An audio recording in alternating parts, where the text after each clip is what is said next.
Great. جماعة الحكي رح يكون بالإنجليزي. أي حدا عنده مشكلة يرفع إيده بعيد بالعربي. تمام؟ ولا نترجم كل شيء من البداية. طيب. I'll do English, guys, so you can understand. And if translation needed, I'll do Arabic as well.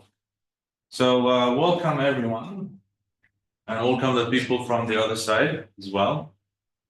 We have the lead artist, Olivia, and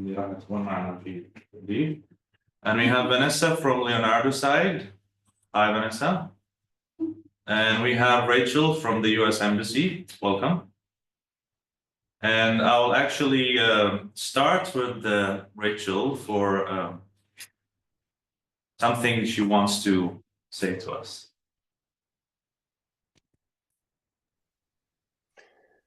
Sure, thank you so much. شكرا كثير ومساء الخير جميعا. Wait, we can't hear you. Sorry, hold on. معلش. Okay, now you can start. Sorry, the volume was really loud. It's okay. الصوت منيح؟ ممتاز. اوكي ممتاز. ومساء الخير جميعا. اسمي ريتشل ليزلي وانا اشتغل في السفاره الامريكيه في قسم الشؤون العامه.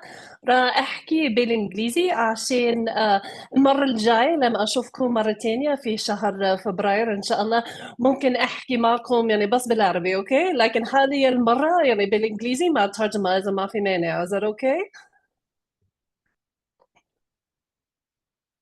Yeah? Okay. Well, it is رات تترجم صح؟ Yeah? Yes, if needed, I will translate. But you go ahead. Thank you. It is a pleasure to join you today at this orientation and kickoff of the hybrid iteration of Creative Impact Lab Amman. This project underscores the shared commitment of the United States and Jordan to foster creativity and innovation. And it comes at a really special time as we're celebrating 75 years of partnership between the United States and Jordan.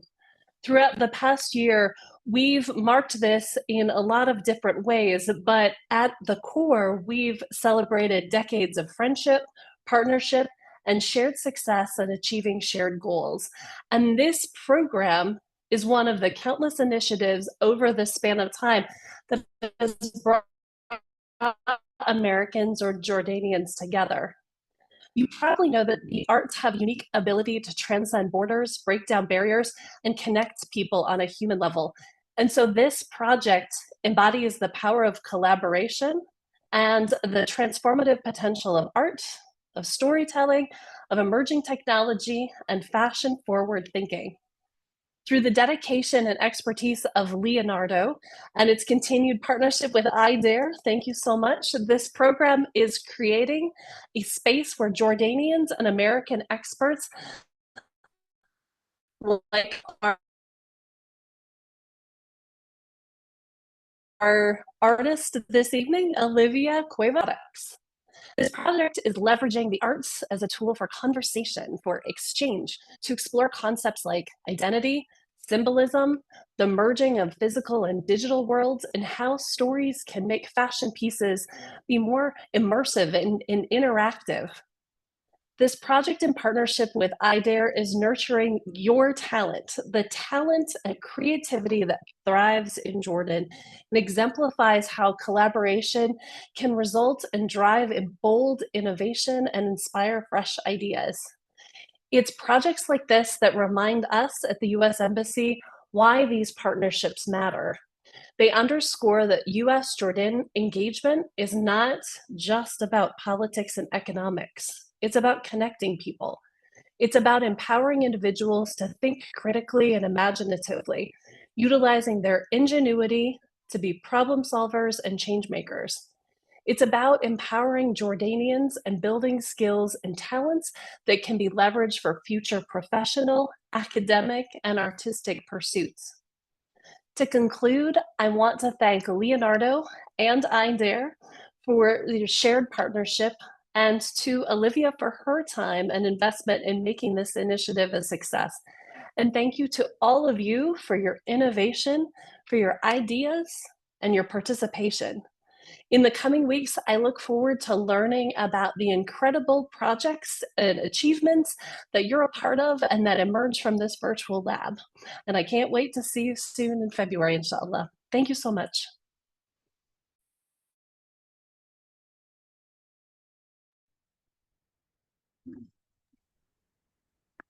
Okay, thank you so much, Rachel. And thank you, Leif, for having us. Merhaba, my name is Vanessa Chang, and I'm the Director of Programs at Leonardo, the International Society for Art, Science, and Technology. Since 1968, Leonardo has been forging a global network to research and disseminate best practices in art, science, and technology. We serve a network of transdisciplinary scholars, artists, scientists, technologists, and thinkers who experiment with cutting-edge tools and approaches to tackle the most complex challenges facing humanity today. We emphasize creativity, connection, and collaboration. In partnership with MIT Press, we publish Leonardo, the world's leading scholarly journal on transdisciplinary art. And we have offices in Oakland, California, in the San Francisco Bay Area, and in Phoenix, Arizona, where our partnership with Arizona State University infuses educational innovation with digital art and media for lifelong learning. Creative Impact Lab 2025 is the third of 3 cultural exchanges we are co-producing with IDEA with support from the US Embassy in Amman. I would like to thank Rachel Leslie and the Public Affairs team at the Embassy for their faith in transdisciplinary collaboration as the pathway to mutual understanding. And also much gratitude to the team at IDEA and C-Hub who make this exchange a reality. It's wonderful to be able to actually see you today after all this planning and all these conversations that we've been having. It's my pleasure to introduce this year's lead artist for Creative Impact Lab Amman, Olivia Cueva. Olivia Cueva is a multidisciplinary artist, technologist, and community educator working at the intersection of fashion, technology, biology, and storytelling. Her biotextile work has been showcased globally, including at the Future Fabrics Expo in London and the Institute of Advanced Architecture in Barcelona. As a biotextile and fashion technologist, Olivia has developed menstrual tech wearables and assistive textiles for elders. She's currently designing a naturally dyed bioplastic fashion and footwear that decompose safely back into the earth. A 2023 graduate of Fabricademy at the Institute of Advanced Architecture in Barcelona, Olivia also holds a master's degree for NYU's Interactive Telecommunications Program and a bachelor's in broadcast journalism from Brooklyn College. She's based in Oakland, California. I'm really delighted to share Olivia's work with you today, and I'm going to pass it over to Olivia to present her work to you. Thank you so much. So let me go ahead and share my screen.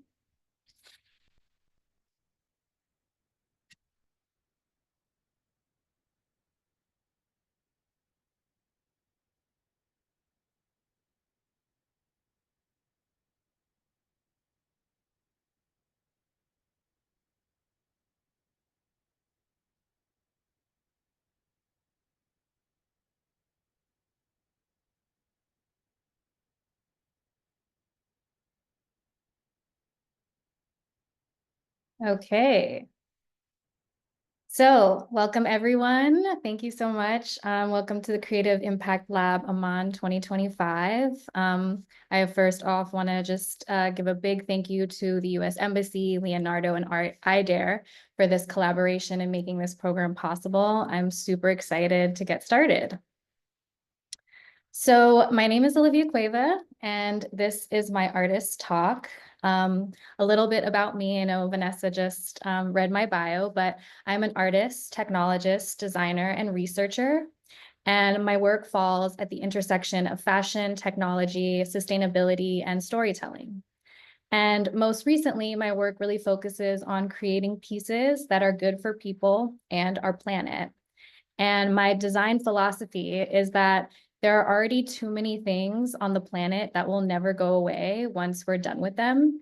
And so it's really time to start designing for impermanence, creating things that will go back into the earth safely eventually, and even feeding and nurturing the earth once they are no longer wanted or needed anymore. I wanted to just share a little bit of my creative timeline and educational experiences. Mostly just, I wanted to share the fact that for about 10 years, I was a radio journalist. And I mention that because storytelling and listening and sharing people's stories has been something that's really important to me and something that I've carried on into my creative work today. I have had stories that aired on NPR, National Public Radio. I even had an opportunity to travel around the US and record people's stories as a part of an oral history project called StoryCorps, and then archive those stories for posterity in the Library of Congress. In 2015, I did my master's at ITP, the Interactive Telecommunications Program at NYU, which was a really fun sort of mad scientist school where I got exposed to things like video game design, virtual reality, wearables, fashion technology, just all of the array of emerging technologies. And it really allowed me to sort of pull in some of the things that I had learned in journalism and some of the stories and concerns that I heard from the people that I had recorded and try to find solutions for them through new emerging technologies. I later went on to direct a community technology center in East Oakland, in my hometown. And that was a really beautiful experience.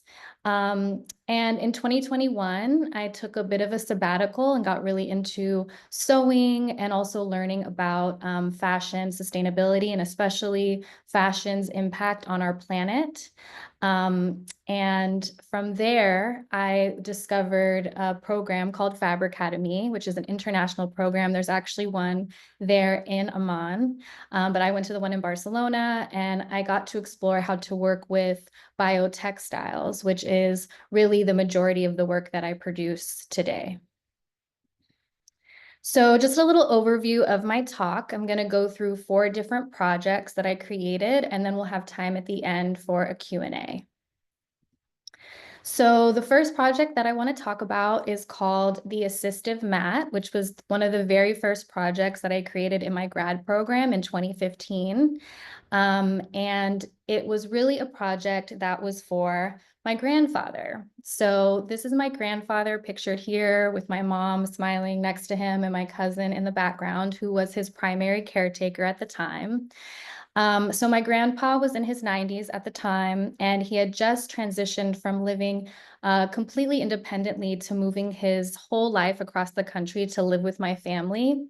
And he was mostly doing fine. He would like to sit for long periods of time, drink his coffee, read his newspaper, not be bothered. But when he would stand up to maybe use the restroom or get something to eat, he would often get lightheaded and faint. And it was really dangerous if someone was not around to, catch him. So to mediate that, my family would sort of hover around him, ask him a lot, like, do you need to get up? Can we help you? That kind of thing. And he really hated that, being treated like a child. So I wanted to figure out what I could do about this. I wanted to design something that would allow my grandfather to feel his independence and also his privacy, but also something that could assure my family that he could come to his aid and know when he needed help. So the concept that I came up with was a floor mat, something that could be placed at his feet since he sat for long periods of time. And that when he stood up and put pressure on it, it could send an alert to someone in his home, to his caretaker, letting them know that he was up and would maybe need some assistance.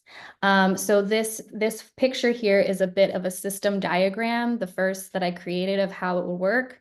So it shows my grandfather sort of stepping on the mat and sending a wireless signal to someone's cell phone, it being received, and then that person could go to his aid. So here are some of the materials and that I used in this project. So essentially what I created was like a big switch, like a big button, a big soft button. So it had conductive fabric in it. And so that when the conductive fabric was pressed together with pressure, it was programmed to send a message.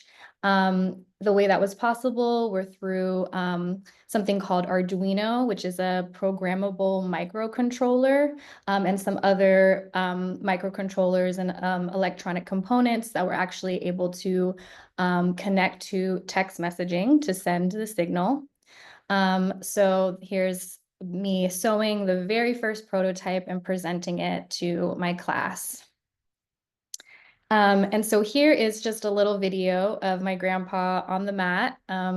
And so he steps on the mat, and then this video shows how the signal comes into my cousin's cell phone. And the message that we had it say was, "Grandpa's on the move," because he was up and on the move. So here's the final result.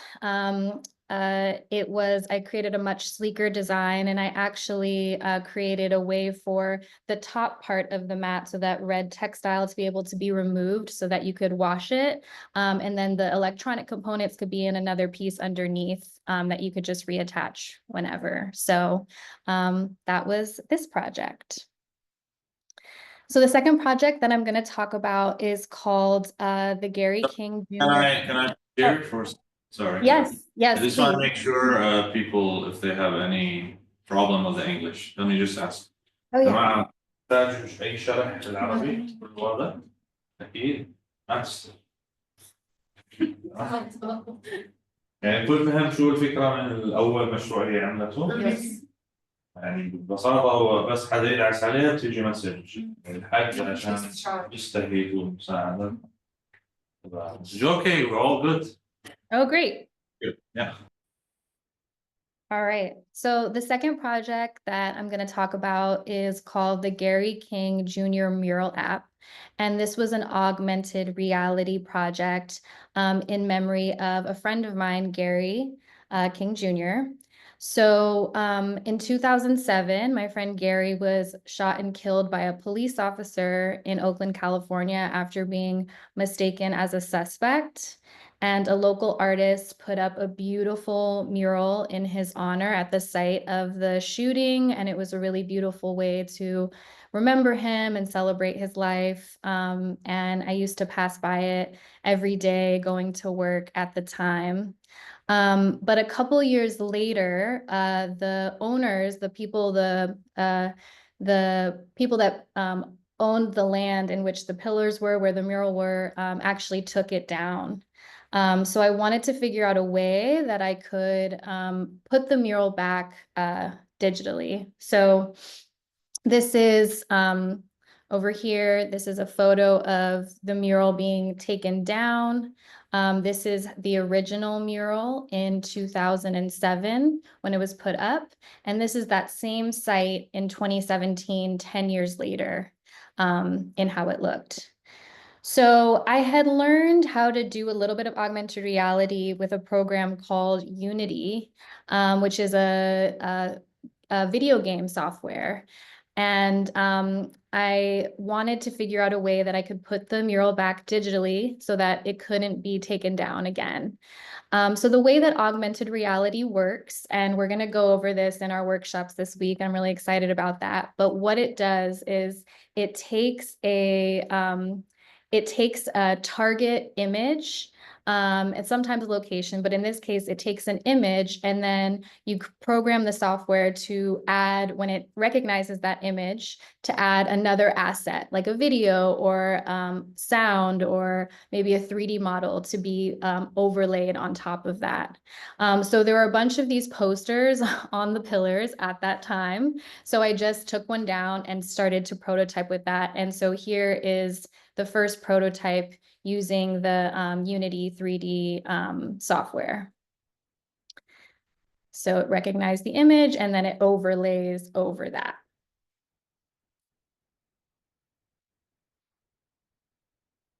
All right, so I put it on the App Store, on the Google Play Store. rather, and it was like an app that people could use. Again, this is the original mural in 2007, and this is me standing next to the mural in 2017 with it now through the lens, through the AR lens. And this is just a video of it, of how it worked. And I'm gonna just play a little bit of a little project video that we created for this.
Okay, so so those were some of my earlier works. Let's jump forward to 2023 to a project that I completed at my thesis in the program Fabricademy that I completed. So this project is called Fluid Fashion Designed for Impermanence, and it is a collection of bold, vibrant, naturally dyed bioplastic pieces that were actually designed for minimal wear and to return safely to the earth when they are no longer wanted or needed anymore. So the background of this project really started when I learned more about the impact that the fashion industry has on the climate crisis that we're facing now. So there's something like 90 million tons of textile waste that's produced every year globally. And most of the fashion that we throw away or donate from countries in the global north, like the US, end up polluting countries and land in the global south. So this photo here shows this massive sort of what I call like a fashion graveyard of clothes that are donated and basically dumped in this desert in Chile. And as you can see, sometimes the clothing has the tag still on it, so it's never even been worn before. I also learned that a lot of the clothing produced in fast fashion is made with polyester, which is a plastic, and plastic makes it literally almost impossible for it to ever biodegrade because plastic never actually ever really goes away. So there was this really huge crisis about having so many things that were never going to be able to disappear, and just, that worried me. At the same time, I was also noticing this trend, at least in the US, with sort of this, what I call like a wear it once culture, which I felt was promoted by celebrities and social media and the fast fashion trend cycles, where people were only wearing their clothes like once or twice before donating them, or maybe only buying an outfit one time just for like an event and then getting rid of it. And so I was just seeing kind of this problem emerging in that way as well. So I started wondering, like, is there a way that I could design for this culture that we're in now, with wanting to wear clothes minimally that isn't detrimental to the planet?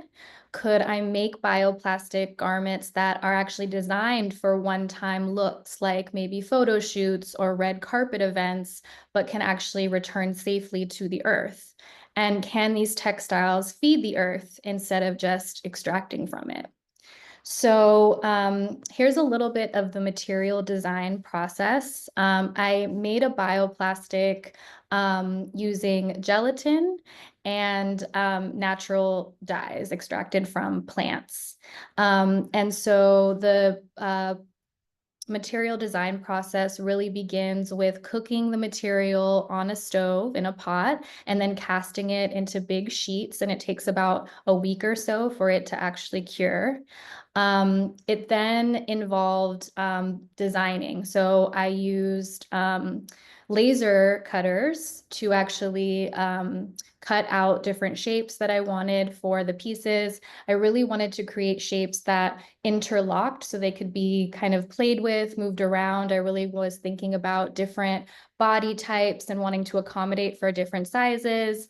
And also it was kind of fun for me to think about pieces that could shape shift. So maybe one day it's a top and like the next day it's a bag or something like that. So this was the design that I came up with.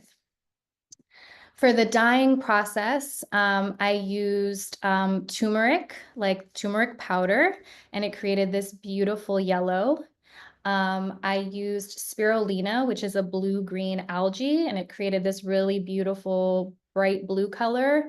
And then I also used cochineal. Cochineal is a insect, and when dried, it creates beautiful red and pink hues. So this was the color that I got from the cochineal.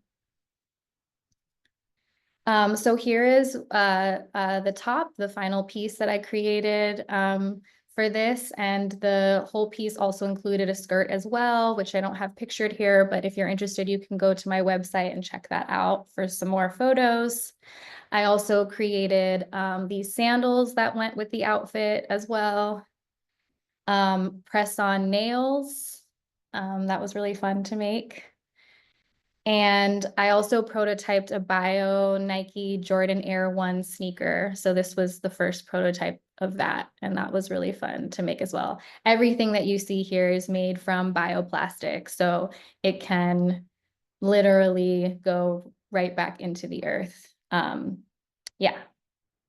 And here's a little video that Fab Lab made of the process. If I put this in hot boiling water, it would melt completely.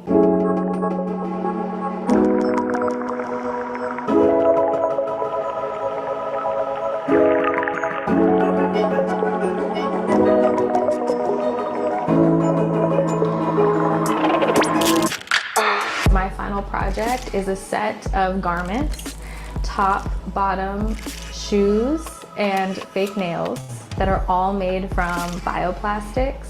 They're all naturally dyed, and they're all designed to be worn minimally and then to safely return to the earth. Obviously, we need a huge shift, right?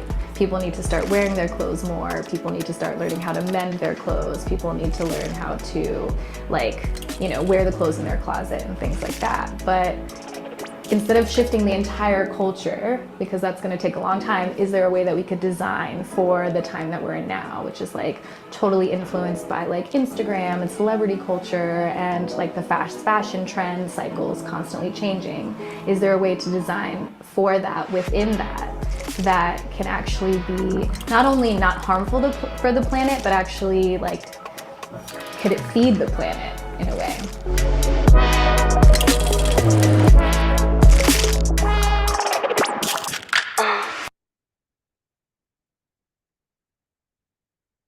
Okay.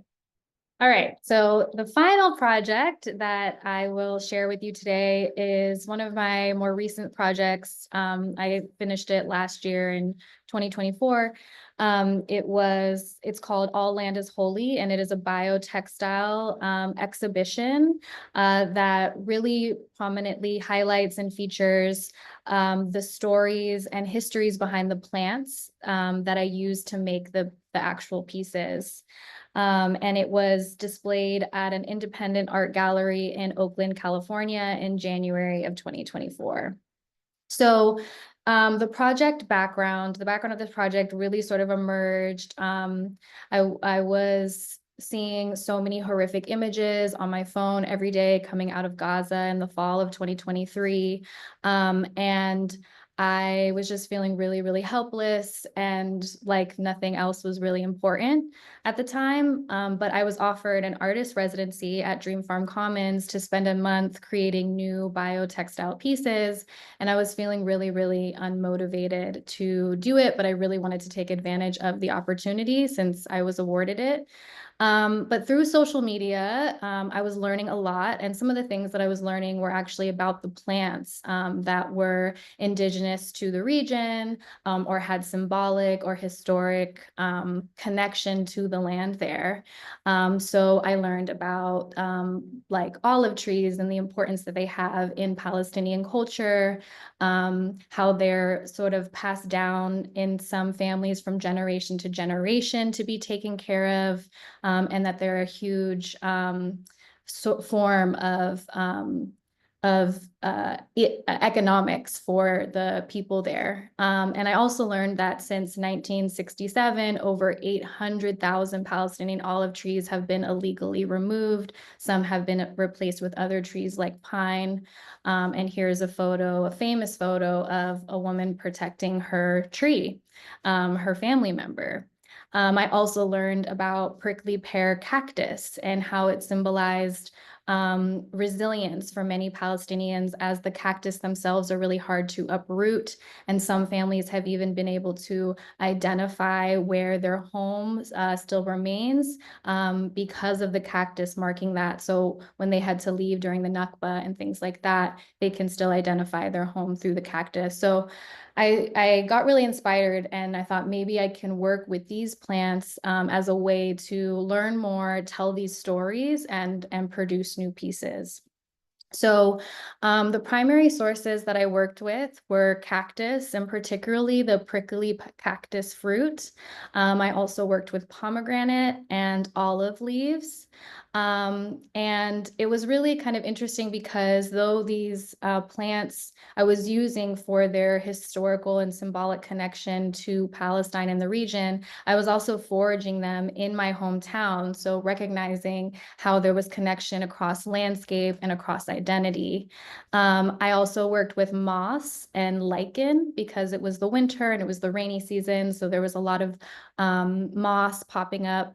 And one of the interesting things that I learned about moss is that it never really dies. So it can dry out, but once you add water to moss, it will come back to life. So it has this, I mean, I can just like imagine how many histories and stories and lifetimes it's lived through because this plant never dies. It's really amazing.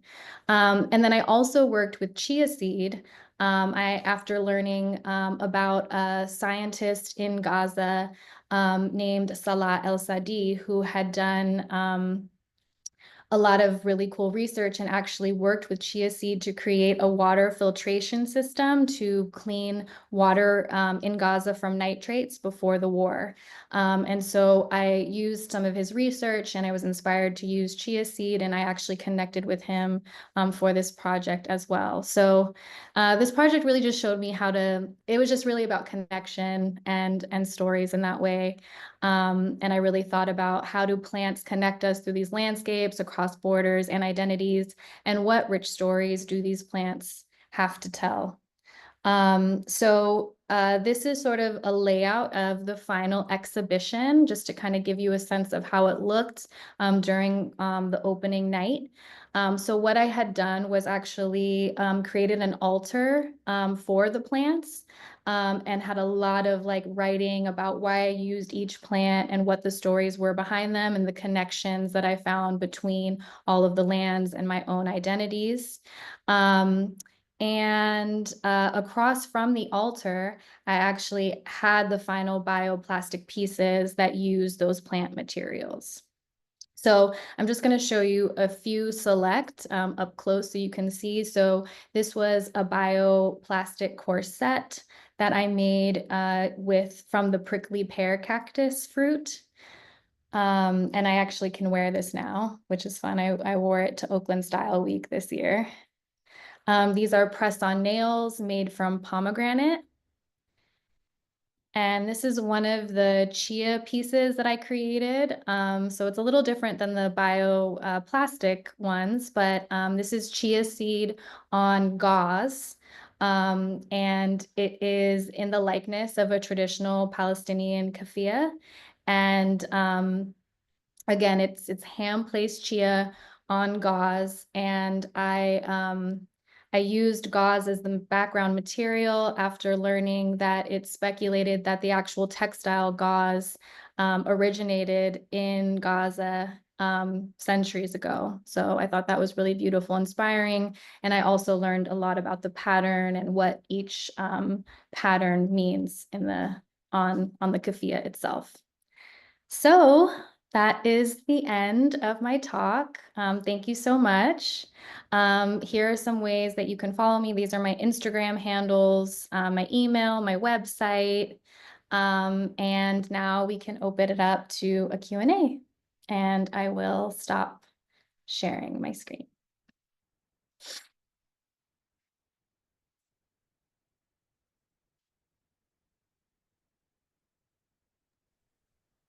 So can you hear me? Yeah. Okay, I just have a question about the name of the algae and the name of that you used for the dye. Can you repeat them, please? I don't know, it's cyanobacteria or algae, the one that give you the green color. Oh yeah, spirulina. Spirulina. Spirulina. Yeah, so that was the blue-green algae. Okay, blue-green, okay. And the insect one? Oh, The- cochineal. Cochineal is how it's pronounced in English. I know in Spanish it's cochinilla, but like in English it's spelled COCHINEAL. INEAL?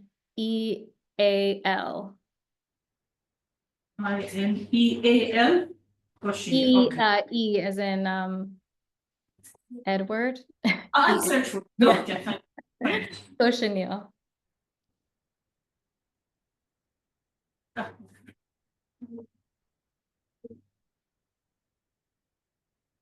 هذا السؤال بس احكي بصوت عالي. Can you hear me? Yes. So I have a couple of questions actually. The first one is about the mural. So as soon as the mural went out of sight, basically, what are the ways that people can know that there is a mural over there? Like, because anyone that passes beside the color won't know that there was a mural here, or that they have to scan their phones. So what kind of acts do you do for people to actually notice the artwork? Yeah, so unfortunately, I didn't expand so much on this project, but now that the technology, that was back in 2017, so now that the AR technology has advanced so much, and I actually know so many more people who are working with it, I do feel inspired to sort of bring the project back. But to answer your question, I think that comes with having actual tours around certain cities and being able to work, I mean, hopefully being able to work with cities to actually create some kind of placard or maybe, you know, a QR code or something like that. But I think it really comes from the community, like leading these kinds of tours around that people can connect with. Yeah, fantastic. Okay, so my second question is about your aspirations regarding the projects.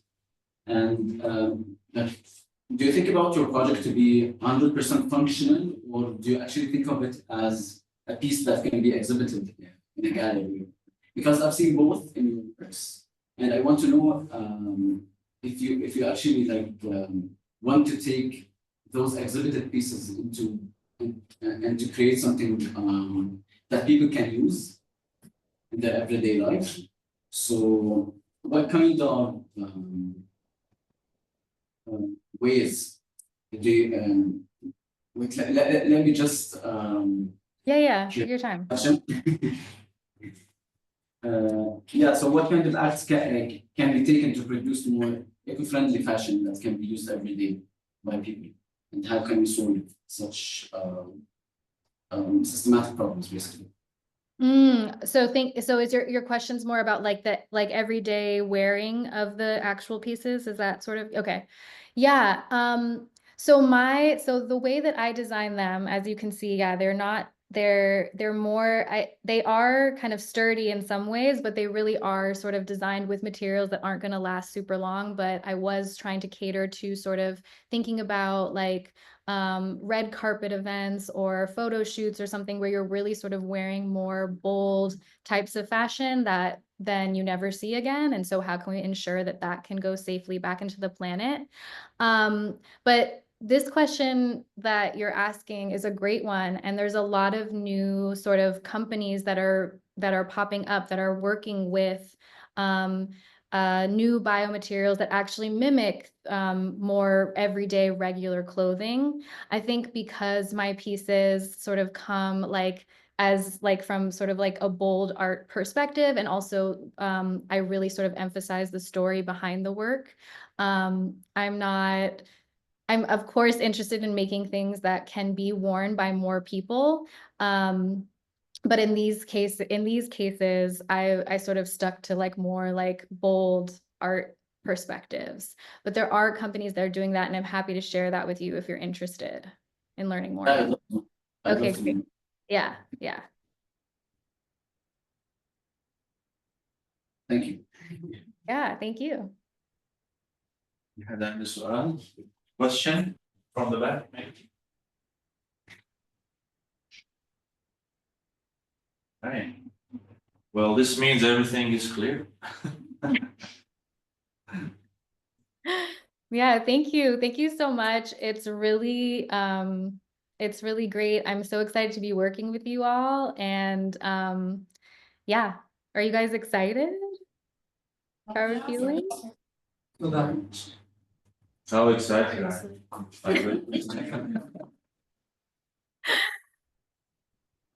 Okay, great. Thank you guys so much. Of course. Yeah. Great. So is that it? Anything else you guys want to add?